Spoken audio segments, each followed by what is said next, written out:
Hello, praise the Lord, everyone. I'm so excited to come before you with another episode of Wow, Word of Wisdom, powered by the Holy Bible. We've been learning about God and His will for our lives. And after the decreed will, God is so keen and interested to meet His people and to reveal Himself to His people. I'm going to explain to you how we need to prepare ourselves to meet God and to worship Him. Let's get started.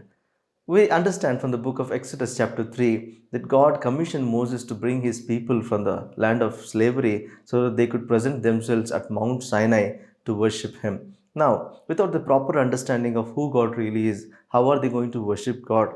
And we need to understand that worship is not just singing, not just music, not just mere words and expressions that comes out of our emotions, but worship is more than that. Worship involves deep understanding of God, and worship involves the lifestyle which is a product of intimate relationship with God. And we all need to understand that without the proper understanding of God, we can never be able to worship God.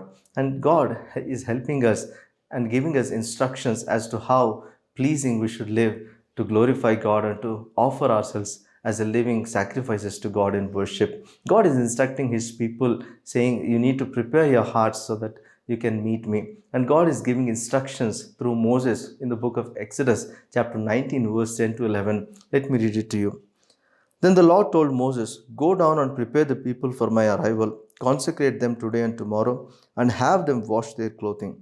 Be sure they are ready on the third day, for on that day the Lord will come down on Mount Sinai as all the people watch. See, God is giving them clear instructions as to how they have to prepare themselves to meet God. And God is using a term called consecration. Consecration is all about setting apart or devoting ourselves to God in worship.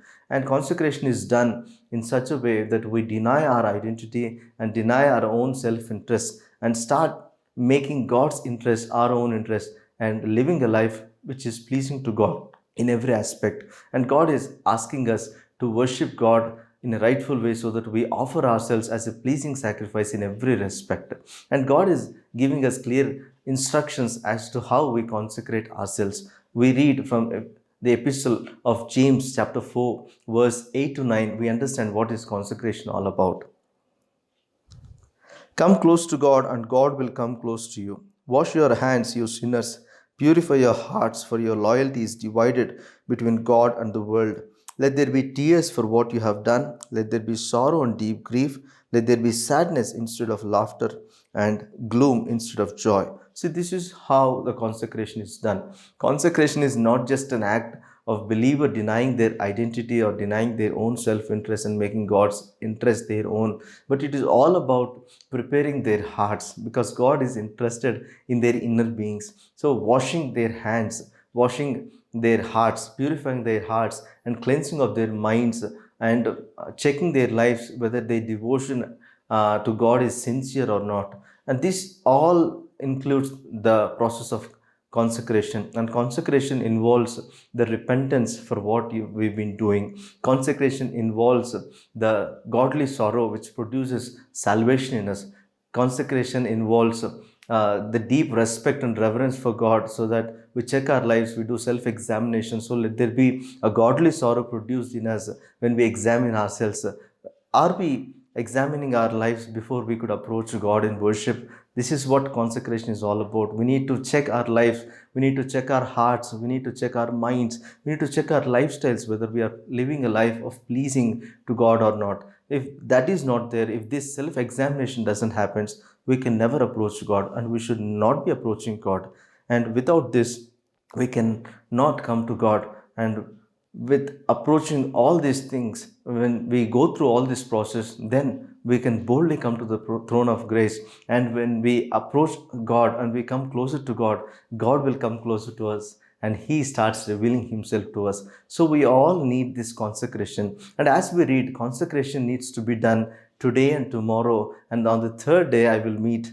God said like this. So we need to understand consecration is not done on a weekly basis where we go to church on Sundays and we do consecration on Sundays. It needs to be done on a daily basis. If we are alive today using the God's mercies, we need to check our lives, we need to examine our hearts, and we need to consecrate ourselves to meet God and worship Him. And God willing, if we are alive tomorrow, we need to do the same process again tomorrow as well until the day of the Lord's arrival. So, as we keep doing this, as we keep examining ourselves, that is when we start worshiping God. That is when we start living a life which pleases and honors God. And that is when we offer ourselves as a pleasing sacrifice to God. And this is how we can prepare our hearts and minds and lives to meet God and worship Him, Lord. Shall we pray?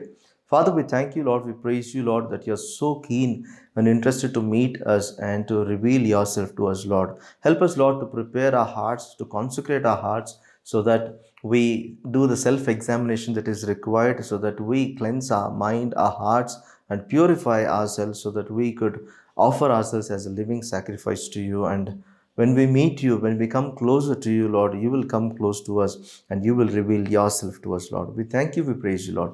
In Jesus' name we pray. Amen. Thank you so much for watching. I believe you are blessed. You can be a blessing by sharing this video to others as well. Please subscribe to the channel. I look forward to meet you next Wednesday. Until such time, take care of yourself. Stay blessed.